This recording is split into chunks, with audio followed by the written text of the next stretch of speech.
بسم اللہ الرحمن الرحیم۔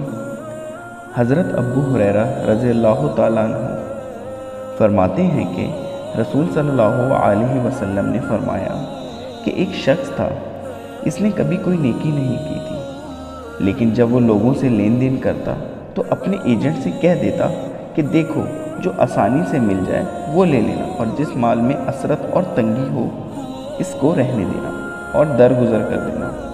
ہو سکتا ہے اللہ تعالیٰ ہماری برائیاں بھی درگزر کر دے۔ جب وہ فوت ہوا تو اللہ تعالیٰ نے اس سے پوچھا کہ کیا تو نے کبھی کوئی نیکی کی تھی؟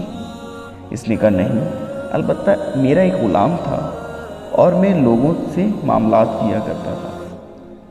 جب میں اس کو تقاضے کے لیے بھیجتا تو اس کو کہتا کہ جو آسانی سے حاصل ہو جائے وہ لے لینا، اور جس کے حصول میں تنگی اور مشقت ہو اس کو چھوڑ دینا اور درگزر کر دینا۔ ہو سکتا ہے اللہ تعالیٰ اس بہانے ہماری برائیوں کو بھی درگزر کر دے۔ تو اللہ تعالیٰ نے فرمایا کہ میں تیری برائیوں کو درگزر کرتا ہوں۔